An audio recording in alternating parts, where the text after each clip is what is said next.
안녕하세요. 코라벨록스밀입니다. 어, 이번에 그 코리아 블록체인 위크에 참여한 오브스 VP란 그리고 개발자 아이단 그리고 가디언 분 몇 분, 한국 오브스 팀 이렇게 이번 점심시간 때 모여서 여러 가지 참 많은 얘기를 했네요. 제가 방에서는 어제 저녁에 뭐 어떤 이야기들 오고 갔는지 뭐 그런 뭐 전반적인 사항에 대해서 제가 좀 정리해서 말씀드린다고 했는데 또 회사 다시 이제 복귀해서 이런저런 뭐 일하고 그다음 늦게까지 제가 뭐 아무래도 회사가 외국 회사다 보니까 또 미국이랑 또 본사랑 또 팀주로 여러 가지 또 화상 콜 몇 개를 진행하다 보니까 또 못했네요. 그래도 약속은 약속이니까 일단은 제가 글로 쓰려고 하니까 좀 시간도 너무 많이 걸리고 어, 제가 지금 뭐 여기 보면 시간을 보시면 아시겠지만 제가 이제 좀 빨리 간단하게 뭐 좀 말로 퀵하게 좀 하려고 새벽 오전 지금 벌써 지금 보니까 오전 5시 25분이네요. 그럼 5시쯤 일어나서 한 20분 정도 뭐 대충 뭐 어떻게 할지 좀 생각도 좀 하고 좀 글로 쓰면은 지금 시간이 좀 많이 걸리더라고요. 그래서 제가 좀 이리저리 생각나는 대로 조금 말로 그냥 그 영상으로 좀 찍어서 또 올려드릴게요. 영상으로 찍어서 일단 많은 분들이 유튜브가 편하시니까 유튜브로 일단 올려드리도록 하겠습니다. 근데 아무래도 유튜브로 공개로 올리다 보니까 점심시간 때 란이랑 좀 약간 좀 뭐 민감하다기보다는 좀 이런저런 좀 얘기들이 많이 오갔긴 했는데 좀 그럴 부분은 좀 그러고 그래도 최대한 좀 어떤 얘기들이 오갔는지 어떤 분위기였는지 이런 것들을 제가 좀 설명을 해드릴게요. 란이랑은 명동 근처에서 한식집에서 만났어요. 음식을 좀 맛있는 걸 많이 주더라고요. 그래서 이제 뭐 이런저런 얘기를 했었고 먼저 저 같은 경우는 뭐, 뭐, 방에 계시는 분들은 잘 아시겠지만, 제가 지난주, 뭐, 한 며칠, 지난주는 제가 이제 방에, 미리 말씀을 드리고, 오늘, 이번 주 같은 경우는 코리아 블록체인 위크, 제가 집중을 하기 위해서, 회사 일에, 최대한, 집중을 하겠다, 하고, 그다음 정말 뭐 바쁜 시간을 보냈죠. 그래서,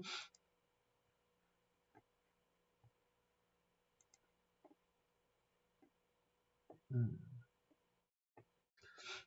제가 9월 1일부터 9월 3일 요 사이에 또 주말에는 웹3 크리에이티브 페스티벌 여기서 좀 평소에 제가 좀 만났던 분들이랑 만나서 뭐 커피 챗도 하고 같이 점심도 좀 먹고 이런 시간을 보냈고요. 제가 이분들은 이제 업계 분들이라서 제가 여러 가지 이제 업계 전반적인 이런 인사이트를 좀 많이 얻을 수 있는 있었어요.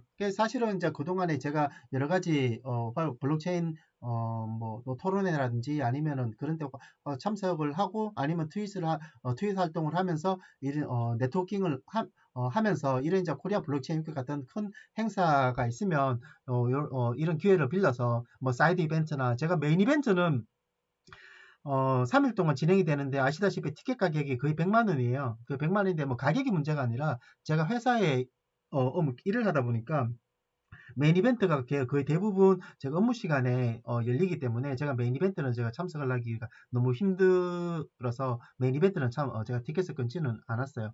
아무래도 9월달 같은 경우는 저희 회사도 분기 마감이기 때문에 이틀 3일 연속으로 제가 메인 이벤트 참석은 제가 거의 불가능합니다. 그래서 사이드 이벤트 같은 경우에 제가 많이 참석을 했었었고 어, 여기 보시면 이제 제가 일단 뭐 참석을 했었고 여기 보면 또 오버스 나이트 내일이죠. 내일 또 참석하라고 또 알람이 떴네요. 이게 뭐지? Binance encourage users to convert to BUSD others. 제가 여기 보니까 뭐 오늘 마침 이게 또 뭐 또 내용이 뜨네. 바이낸스 같은 경우에 이제 아무래도 BUSD 그 바이낸스 체인 하고 그다 BUSD를 아무래도 좀 정리하는 분위기예요. 이 부분은 제가 여러 가지 좀 관련해서 제가 뉴스라든지 정보를 좀 취합한 게 있는데 한번 조금 한번 좀 다뤄볼게요. 뭐 마침 뭐 여름 연김에 뭐 어떤 게 있었는지 좀 볼까요? 저 같은 경우는 뭐 뉴스나 아니면은 이런 그 같은 경우는 정보가 너무 많은 채널이 많아서 제가 다 일일이 보지 않아요. 그 텔레그램이나 트위터에서 제가 주요 보는 것들 몇 군데만 보려고 노력합니다. 왜냐 그러면 뉴스들이 다 돌고 돌아요. 그래서 뭐 어떤 한 인플루언서가 좋은 뉴스를 하면 그거를 또 퍼가고 하기 때문에 저는 아침에 출근하면서 이제 메일로 보통 구독을 한 것들을 이제 위주로 이제 쭉 보고 그 중요한 뉴스들이 있으면 이제 방에다 공유하기도 하고 했는데 지난주는 제가 너무 바쁘다고 일단 미리 말씀드리긴 했지만 공유를 못했죠. 그래서 저 같은 경우는 이제 이렇게 아이, 컴퓨터가 왜 이러냐? 갑자기 너무 느리네요. 일단 넘어가겠습니다.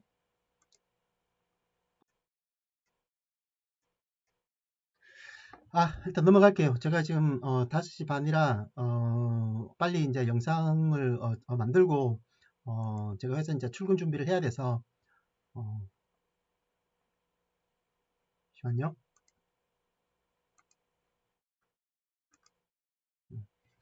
그럼 랑가 어떤 얘기를 했는지 제가 조금 간단하게 제가 방에다가 이제 이거 이름 얘기를 했기 때문에 어, 제가 지금 이런 영상을 찍게 됐습니다. 제가 지금 5시 30분인데 32분인데 제가 한 5시 한 45분 한 50분 정도 늦어도 50분 정도까지는 영상 마무리하고 제가 출근 준비하도록 하겠습니다. 제가 르완가는 어, 어떤 얘기들을 했는지 이제 대략적으로 이제 말씀을 좀 드리면 먼저 커뮤니티 오픈소스 개발에 대한 이야기도 좀 했었고요. 그 다음에 오버스 토큰 이코노믹 공급적인 측면, 수요적인 측면에서 이제 공급의 건강성, 그리고 수요 측면에서 트랜잭션의 이제 수익화 시작. 이 부분은 향후 이제 곧 발표될 오버스 유즈 케이스 프로덕트에 대한 이야기들하고 연관이 되겠죠. 요번에 저도 이제 오늘 그러면 이게 넥서스 어, 홀더분들은 잘 아시겠죠. 몇 년 전에 이제 있었던 이제 넥서스 프로젝트에 대해서 있었는데, 제가 아무래도 이제 오버스 유즈 케이스 프로덕트에 대한 거를, 어, 유동성에 관련된 거라서, 넥서스하고 연관이 되지 않을까라고 물어봤는데, 아니나 다를까, 이분이, 넥서스와 관련된, 프로젝트와 연관성에 대해서 좀 오늘 정식 때 좀 얘기를 해주더라고요. 그 다음에, 오버스 재단의 이제 로드맵 이야기 간단하게 하고, 좀 얘기를 좀 나누었고, 그 다음에 최근에 이제 많은 얘기들이 많이 나왔죠. 이제 DWF, 이제 MM. 그러니까 어떻게 보면 크립토 벤처 회사죠. 크립토 벤처 회사이기도 하고, 그 다음에 MM 역할을 하기도 하는 DWF와의 협업 이야기들 조금, 재미있게 좀, 밥 맛있게 먹으면서 얘기를 나눴고요. 그 다음에 이제 란이, 뭐, 여기 홀더분들이 가장 궁금해 하시는 해외 마켓 사이즈 넓히기 위한 노력들, 뭐, 여기에 대해서는 제가 오늘 방송에서 자세하게 얘기하기는 조금 뭐 힘들긴 해요. 그래도 뭐 대략적으로 어떤 얘기를 나눌지 조금 한번 말씀을 좀 드리고, 그 다음에 현재 이제 오브스가 레귤레이션적인 측면에서 여러 가지적인 측면에서 좀 강하게 좀 현재 좀 우위를 점하는 것들이 있어요. 이 부분은 마켓 사이즈 넓히기 위한 것들하고 조금 연관이 되니까 이 부분도 조금 저희가 얘기를 나눴고, 그 다음에 제가 오브스 이게 런치 미팅저랑 하기 전에 이제 위임자 방 분들 위임방에서 형님 한 분이 현재 지금 이스라엘 정세가 지금 많이 상황이 악화되고 있죠. 많이 좋지 않은데 여기에 대해서 이스라엘 노보스 재단 본사에서 어떻게 생각을 하고 있는지 거기에 대해서 조금 우려를 하셔가지고 그 부분에 대해서도 좀 얘기를 나눴습니다. 얘기를 나눴는데 막 이렇게 제가 뭐 얘네들 같은 경우는 이스라엘 같은 경우 그런 정치적인 얘기나 아니면 역사적인 이야기를 나누는 거를 얘네들이 크게 좋아하진 않아요. 그래서 이제 제 회사가 아무래도 이스라엘 쪽에도 제 회사 공장이 있기 때문에 이스라엘 그거 예를 들면서 조금 정황을 파악하려고 좀 눈치를 본다고 했죠. 그 얘기를 좀 했고, 그 다음에 이제 요즘 새로 들어온, 그러니까 함께 온 아이담이라는 개발자가 여러 가지 뭐 얘기를 했는데 뭐 큰 얘기는 아니고 뭐 그런 얘기들 나눴고, 그 다음에 한 30분 정도에 제가 이제 다이렉트로 질문 딱 던졌어요. 뭐 영어로 얘기하면 what is its weakness point do you think about 오브스 파운데이션이라고 오브스에서 가장 약한 점이 뭐라고 생각하느냐? 라고 이제 란에게 직접적으로 이제 물었고 그 부분에 대해서 이제 란이 좀 뭐 솔직한 얘기를 좀 해주더라고요. 그래서 이게 이제 믿을만 하구나. 그리고 요번에 새로 오신 얼마 전에 이제 가입하신 에릭이라는 분도 영어를 굉장히 잘 하시거든요. 그래서 제가 좀 외롭지 않았어요. 이전에는 저 혼자 막 주구장창 떠들었는데 이분도 영어도 잘 하시고 일어도 잘 하시고 어, 어, 그래서 어쨌든 그분도 여러 가지 얘기를 좀 많이 나눴습니다. 그래서 요 부분에 요런 얘기들을 제가 한 11시 반에 런치 미팅 약속이 잡혔는데 제가 딱 11시 반에 들어가서 제가 한 1시 반에 일어났습니다. 한 2시간 정도 정말 쉴 새 없이 얘기를 나눴던 것 같아요. 뭐 아시는 분은 잘 아시겠지만 란이 굉장히 토크티브 하잖아요. 그냥 뭔가 질문 하나 딱 던지면 란 혼자 한 10분 혼자 떠들어요. 그래서 제가 중간에 말을 툭툭 많이 끊기도 했는데 란이 살짝 신경을 거슬렸던 모양이더라고요. 그래서 원래 란 같은 경우 제가 좀 신경을 좀 거슬리는, 탁탁 건들리는 이유가 이래 탁탁 건드리면 이거를 란한테도 방어를 하기 위해서 여러 가지 좀 정보들을 좀 많이 풀거든요. 제가 한 2년 가까이 란과 정말 많은 얘기를 하다 보니까 제가 어떤 정보를 좀 얻어내기 위한 약간의 요령이라고 해야 되나? 그런 것들이 좀 생겨가지고 어, 일부러 좀 건드렸어요. 제가 한 번씩 이렇게 러하나가 얘기를 할 때, 란의 자존심이라고 해야 되나? 아니면 오브스 재단의 이런 프라이드를 조금 종종 건드리기도 합니다. 그래서 오늘 같은 경우에도 오브스 프로젝트 자체가 스캠이라는 얘기는 직접적으로 하진 않았는데 예를 들어서 뭐 오픈소스 개발 얘기를 할 때 아니면 기터브 얘기를 할 때 다른 스캠 코인들 프로젝트들이 뭐 예를 들어서 스캠 코인들 어떻다 이런 식으로 살짝 이렇게 돌려서 얘기를 하면 이게 괜히 또 란이 그럼 오브스도 그런 스캠 코인과 비교를 자꾸 하니까 란이 그거를 방어하기 위해서 이런저런 얘기를 좀 많이 풀더라고요. 그래서 뭐 오늘 같은 경우는 가디언 분들도 계시고 그 다음에 이번에 뭐 아이단 같은 경우는 개발자인데 또 한국에 처음이기도 하고 제가 좀 마일드하게 좀 진행을 했어요. 이제 뭐 가디언 콜이를 가든가 아니면 정기적인 가디언 콜이라든지 아니면은 뭐 오피셜한 뭔가 어, 음, 프로젝트에 대한 얘기를 할 때는 제가 좀 굉장히 또 강하게 좀 어필을 하는 편인데 아시는 분은 잘 아시겠지만 그냥 직설적으로 얘기를 하는데 오늘은 좀 돌려서 그냥 좀 재밌게 웃으면서 얘기를 좀 많이 했습니다. 이제 먼저 커뮤니티 오픈소스 개발에 관련된 거는 얼마 전에 제가 커뮤니티에 계신 한 분이 어,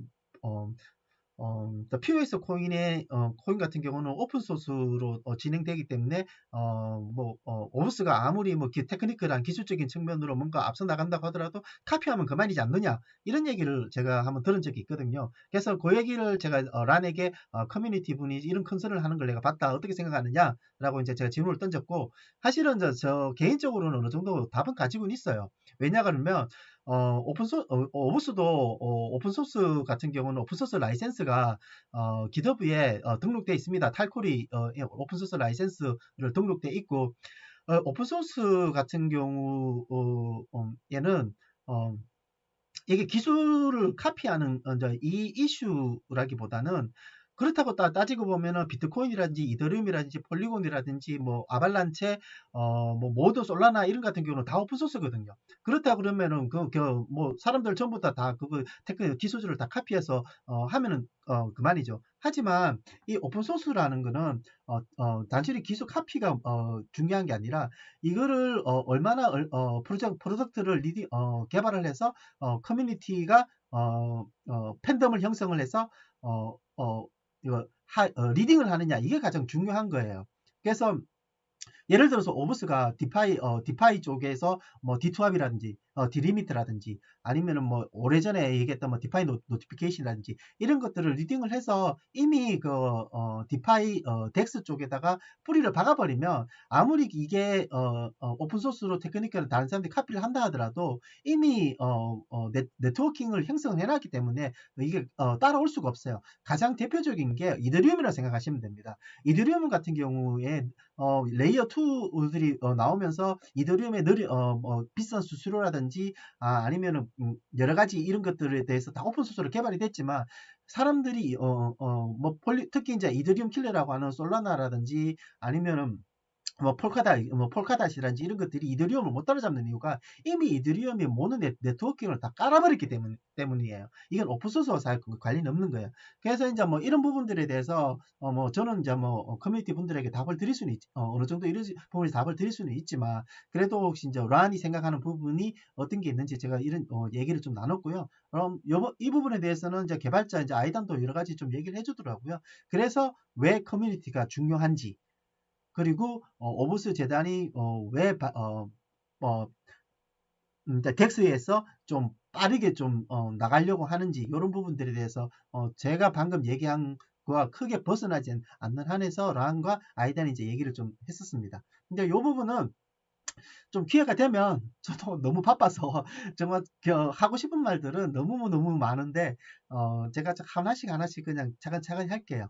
그래서 그리고 이제 두 번째는 이제 오버스 토큰 이코노미 대해서 이제 얘기를 나눴습니다. 여러분들이 혹시 토큰 이코노미라고 하면 크게 이제 두 가지로 생각하시면 됩니다.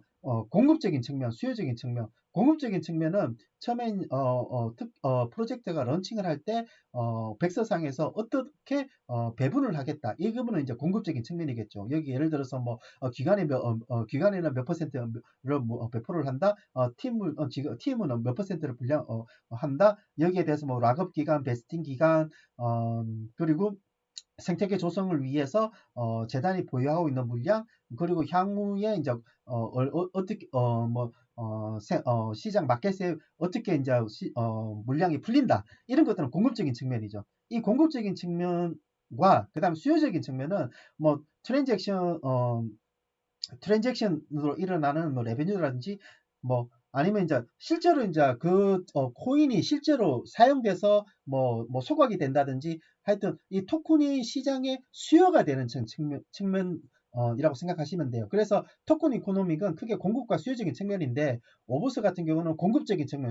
그러니까 이제 백서상의 이제 마켓의 향후에 어떤 식으로 이제 재단이 오브스 물량이 실질적으로 마켓에 공급이 되는지에 대한 측면에서 저 같은 경우 뭐 위인방이라든지 아니면 저 같은 경우는 이제 이 공급적인 측면은 상당히 중요한 부분이죠. 그래서 실질적으로 많은 프로젝트들이 나가 떨어지는 이유가 이 공급적인 측면을 마켓에서 받아들이는 부분. 그러니까 실질적으로 미리 이제 계획적인 부분과 맞지 않거나 아니면은 재단이 뭐 잘못된 판단을 해서 뭐 상폐되는 경우가 이 다 공급적인 측면에서 사고가 발생돼서 일어나는 거죠. 그 대부분 상폐되는 이유 중에 큰 이유 중에 하나죠. 그래서 이 부분은 이제 오브스 재단이 어떤 식으로 건강성을 유지하고 있는지에 대해서 좀 얘기를 좀 나눴고 이 수요적인 측면은 결국은 이제 트랜잭션으로 인한 실제로 오브스가 수요되는 부분에 대해서 얘기를 좀 나눴습니다. 그러니까 실질적으로 이거 같은 경우는 앞으로 이제 조만간 이제 한 2주나 빠른 시일 내에 오버스 유지 케이스 프로덕트에 대한 발표가 있을 건데 이거 같은 경우는 트랜잭션 일어나면서 실질적으로 이제 레베뉴가 발생이 되죠. 그러니까 이제 수요가 발생이 되는 거예요. 이 부분에 대해서 이제 넥서스 프로젝트와 조금 연관이 돼서 얘기를 좀 나눴습니다. 과거에 넥서스 프로젝트가 탈콜이 시리즈로 영상을 만들면서 정말 야심차게 준비를 했었죠. 그런데 잘 안 됐었던 이유가 그 넥서스 프로젝트를 하면서 유동성을 취합하는 부분에 있어서 그때 당시에 파트너로 CEX 그러니까 이제 중앙화 거래소와의 파트너십 연관성이 잘 안 됐었죠. 그래서 그때 당시에 이게 한 2년 전쯤으로 기억을 하는데 그때 당시에 이제 오브스 재단에서 이 프로젝트에 대해서 시기상조다라고 해서 잠정적으로 이제 유보가 됐었는데 요번에 앞으로 이제 발표하게 될 오브스 유즈 케이스 프로덕트가 이 넥서스 프로젝트의 2탄 2탄이라고 생각하시면 될 것 같아요. 상당히 괜찮았어요. 일단 여러 가지 좀 테크니컬적인 부분에 대해서 좀 얘기를 좀 나눠줬는데 아시다시피 제가 대충은 알아듣는데 그 얘기를 다 얘기하면 시간이 너무 오래 걸리니까 하여튼 유동성과 관련된 거 2년 전에 야심차게 준비하다가 지금 잠정적 유보됐던 넥서스 프로젝트와 앞으로 발표하게 된 유즈 케이스 프로덕트가 상당히 밀접하게 연관이 되어 있다라고 생각하시면 됩니다. 그리고 이제 오버스 재단의 로드맵에 대해서 또 관련하게 얘기를 좀 나눴는데 이 부분은 뭐 거의 간단하게 한 5분 정도 얘기를 나눴지 항상 많이 나오는 얘기니까 그래서 일단은 제가 이제 뭐 또 확신할 수 있었던 거는 오버스 재단이 그래도 장기적인 로드맵을 가지고 있구나라는 걸 다시 확인할 수 있었고요. 요거 사이드로 제가 좀 말씀을 드리면 제가 과거에 2020년도 한 12월 달쯤에 다니엘이 보낸 텔레그램 메시지가 있는데 저도 지금 한다고 까먹고 있다가 얼마 전에 이제 우연히 보다가 2020년도 말에 이미 오브스 재단에서는 덱스 관련돼서 생각을 하고 있더라고요. 그러니까 다니엘이 그때 보낸 이제 텔레그램 메시지에 보면 이미 이제 오브스 재단은 엔터프라이즈 유즈 케이스에서 덱스로 이제 피봇하는 거를 2020년도 말부터 이제 생각을 하고 있었다라고 이제 생각을 제가 알 수 있었고 그래서 이제 오브스 재단의 로드맵은 현재는 이제 일단 단계는 오브스를 알리는 단계는 이미 이제 재단에서는 이미 충분히 이제 그 단계는 지났다라고 생각을 하는 것 같아요. 예를 들면 뭐 디파인 노티피케이션이라든지 아니면은 과거에 뭐 NFT 식별화하기 위한 그런 작업들 이제 그런 것들은 전부 다 무료였잖아요. 그런 것 같은 경우는 이미 이제 어떻게 예를 들면은 이제 쉽게 예를 들면은 비즈니스 카드를 돌리는 단계다라고 라는 얘기를 하더라고요. 근데 이제 이미 이제 지금부터는 유즈 케이스를 계속 만들어서 그 유즈 케이스를 실질적으로 레베뉴를 창출하는 그러니까 레베뉴를 창출한다는 거는 레이어 3의 개념이죠. 이제 그거에 이제 중점을 맞춰서 앞으로 향후로 진행을 하는 이제 그런 로드맵을 이제 란이 얘기를 해주더라고요. 그냥 일단은 여러 가지적인 측면에서 재단이 뭔가 뭐 가격적인 측면과 상관없이 일단은 일을 여러 하고 있다라는 거는 제가 충분히 이제 할 수 있었고 그 다음에 뭐 DWF하고 협업 이야기들이 조금 깊숙이는 아니더라도 좀 얘기는 좀 나왔습니다. 얼마나 현재 지금 오브스 재단이 DWF 크립토 벤처이기도 하면서 MM이기도 한 DWF와 굉장히 강력한 파트너십을 유지하고 있고 향후에도 아마 DWF의 파트너십에 대한 이야기는 조금 나올 것 같아요. 뭐 예를 들어서 얼마 전에 바이낸스 U에서 했었을 때 DWF와의 뭐 여러 가지 협업 이야기들도 좀 사이드로 얘기를 좀 해주더라고요. 이 부분은 방송에서 제가 좀 일단 공개적으로 얘기하기는 좀 힘들고 뭐 어쨌든 DWF가 오브스에 대해서 상당히 파지티브하게 여러 가지 지원을 좀 많이 해주는 것 같아요. 그 다음에 해외 마켓 사이즈를 넓히기 위한 노력들, 이 부분은 란이 좀 얘기를 하더라고요. 자기도 지금 뭐 코인베이스라든지 아니면 바이낸스라든지 이런 쪽에 여러 가지 자료를 요청을 한다든지 그런 것들이 활동들이 있으면 굉장히 어그레시브하게 연락도 하고 이런저런 노력을 많이 하고는 있는데 좀 쉽지는 않은 모양이에요. 그러니까 란이 very very difficult라고 얘기하더라고요. 물론 쉽지는 않겠지만 계속 해야죠. 이제 왜냐 그러면 아시다시피 오브스 같은 경우에 가장 큰 자연스럽게 이제 가장 개선해야 될 부분 제 마지막 부분하고 연계돼서 얘기를 할게요.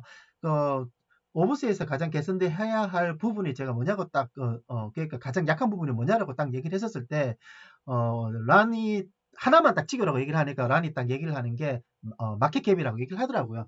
그냥 물론 이 마켓캡이라는 게 실질적으로 보면 오브스 밸류죠. 이제 가격 그 얘기를 하는 건데 란도 지금 거기에 대한 문제에 대해서는 충분히 재단에서 인식을 하고 있는 거죠. 마켓캡이 오브스가 가장 개선해야 될 부분이다 라고 이제 얘기를 했는데 이게 마켓캡을 넓히려고 하면 가장 개선돼야 될 점은 뭐 다들 잘 아시다시피 오브스의 유동성이 70% 이상이 현재 한국 특히 그 중에서도 업비트에 집중되어 있는 거죠. 그래서 이 부분이 지금 향후에 예를 들어서 덱스 TVL이 지금 과거에 한창 하이를 쳤었을 때보다는 많이 지금 다운되어 있는 상태이기 때문에 지금 덱스의 향후에 얼마나 유동성이 시장에서 공급이 될지는 잘 모르겠지만 그래도 중앙화 거래소에 유동성이 공급돼야지 되는 게 직접적으로 마켓캡을 넓힐 수 있는 가장 큰 거겠죠. 그래서 이 마켓 사이즈를 넓히기 위한 노력들은 결국은 직설적으로 다른 말로 말씀을 드리면 지금 한국에 집중되어 있는 중앙화 거래소의 어피터라든지 비싸면 이제 나가리 거의 유동성이 거의 없으니까 좀 제외를 하고 어피터에 집중되어 있는 유동성을 해외 마켓에 결국은 이제 코인베이스든 바이낸스든 다른 이제 메이저 중앙화 거래소에 오버스가의 유동성이 공급될 수 있는 그런 노력들을 하고 있다라고 생각을 하시면 될 것 같아요. 여기에 대해서 이제 거래소에 상장하는 얘기는 아시다시피 재단에서도 이런 공식적인 미팅에서는 디테일하게 얘기를 안 해요. 그리고 해서도 안 되고, 그리고 저희가 들어서도 안 되고, 단지 이제 그런 활동들을 하고 있는지에 대한 거를 전반적인 얘기가 일단은 나눴던 거죠. 그 다음에 이제 규제적인 측면에서 오버스가 어떤 우위를 점하고 있는지에 대해서 강한 포인트들, 이 부분에 대해서 얘기를 나눴는데, 이 부분은 어떤 얘기라고 하면, 오버스 같은 경우에 지금 유럽 같은 경우 레귤레이션에 미카라고 하죠. 아시는 분은 좀 아시겠지만 미카 같은 경우 그러니까 유럽에서 제정한 그 가상화폐의 이제 규제 법안 이제 미카 제가 미카로 통일할게요. 그 미카 같은 경우에 가장 주요 큰 골자가 세 가지가 있습니다.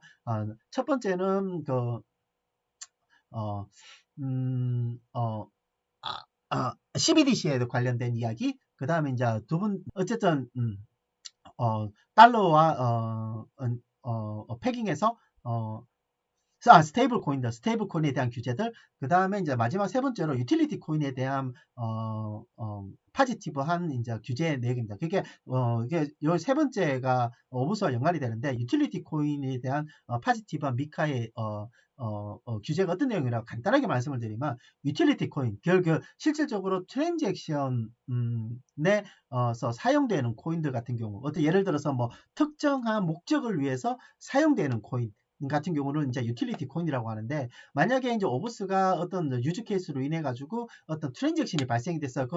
그 유즈 케이스를 위한 목적을 위해서 만약에 사용된다고 하면 그 오버스는 유럽에서 유틸리티 코인으로 간주가 될 수 있다라는 거죠. 그럼 유틸리티 코인으로 간주가 되면 정권 이슈에서 제외가 됩니다. 특히 이제 유럽의 미카 같은 경우에는. 그리고 만약에 유럽의 미카 같은 경우에 그렇게 된다고 하면 그게 당연히 미국이라든지 다른 쪽에서도 연관이 되겠죠. 결국은 문제는 그 요점은 뭐냐라고 하면, 이 코인이 단순하게 가격적인 측면이라든지 아니면은 그냥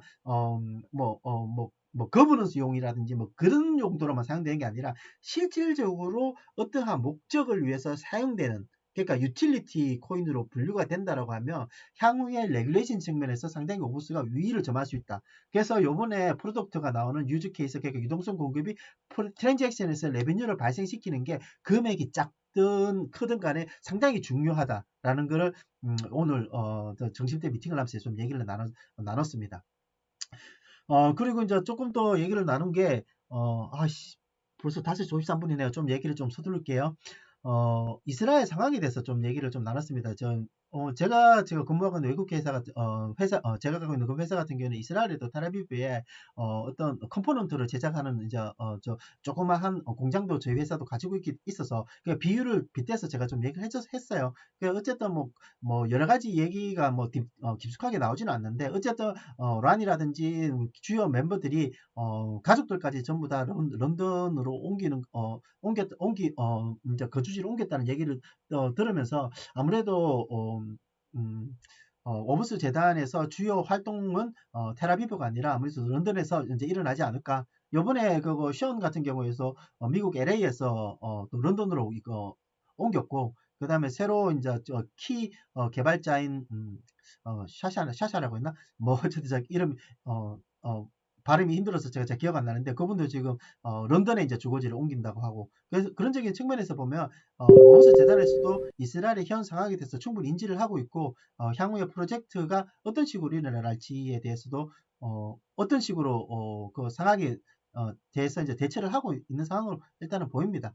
어쨌든 근데 제가 생각하기에 그냥 속된 말로 이스라엘 상황이 그러니까 그냥 다쳤고 뭔가 덤핑을 하겠다 그런 정한 건 전혀 보이지 않아요. 그러니까 예를 들어서 이제 코리아 블록체인 위크 같은 경우에는 전 세계에서 가장 큰 블록체인 위크 행사 중에 하나죠. 거기 참석하고 아마 토큰 2045 그 싱가포르에서 열리는 다음 달인가 다다음 달에 열리는 거기도 이제 오버스 재단에 참여할 거 한다라고 하고 그다음 10월 달에 런던에서 열리는 제부 컨퍼런스도 굉장히 큰 프로젝트도 하나입니다. 거기서도 이제 오버스가 스폰서로 참여를 해서 탈콜이나 탈콜과 란이 이제 스피커로 이제 연설을 한다고 하더라고요. 이제 그거 보면 오버스가 지속적으로 비즈니스를 뭐 이스라엘에서 정황과 상관없이 이어나가겠다는 의지는 충분히 제가 느낄 수 있었고요. 그 다음에 제가 이제 마지막으로 제가 이렇게 제가 정말 바쁘거든요. 정말 바쁜데도 이래 오버스 행사에 다 참석한 이유에 대해서 제가 좀 간략하게 좀 말씀을 드릴게요. 이 부분은 제가 예를 들어서 이제 가디언 1, 2 콜라벨 실제로 가디언 1, 2는 현재 가디언 위임 물량 왜냐하면 제가 이렇게 다 써주는 이유는 이미 이게 오픈 소스이기 때문에 이게 뭐 보시고자 하시는 분들은 사이트 들어가서 다 보시면 돼요. 그래서 뭐 계산을 하시면 뭐 다 나오는 거니까 이걸 가지고 왜 굳이 이렇게 언급을 했냐라고 하면 그렇게 말하는 사람이 저는 굉장히 불순하다고 느끼기 때문에 그냥 제가 있는 그대로 말씀을 드릴게요. 그러니까 가디언 1 같은 경우에 위임 물량이 자기 셀프 스태킹 빼고 유인 물량이 1억 5천만 개. 가디언 2 같은 경우는 뭐 자기 셀프 물량 빼고 유인 물량 한 9천만 개. 뭐 누군지는 다 아시겠죠. 그런데 현재 가디언 1 같은 경우는 연수 수료율이 0.03% 그건 그대로 다 받고 0.033%죠. 그대로 다 받고 있죠. 그다음에 뭐 가디언 2 같은 경우는 이제 실질적으로 리워드 백을 하기 때문에 이제 자기가 가지고 있는 0.01% 일단은 가지고 계산을 해보면 제가 이걸 왜 이제 얘기를 했냐고 하면 여러분 한번 생각을 해보세요. 유튜브가 10만 명 정도 된다 하더라도 제가 저 사이트 들어가서 확인해 보니까 물론 유튜브 사이트마다 다르긴 하겠지만 한 10만 명 되고 10만 명 될 때까지 키우기까지 정말 많은 노력을 기울이는데도 나오는 수익이 월 100만 원 넘어가기가 힘들다고 하더라고요. 그만큼 이렇게 힘든 거예요. 그런 것들이. 그런데 예를 들어서 가디언 1 같은 경우에 예를 들어서 제가 오버스 단가를 왜 50원이라고 했냐라고 하면 뭐 아시겠지만 제가 코라벨 같은 경우는 고통분담 차원에서 오버스가 50원 올라갈 때까지는 저는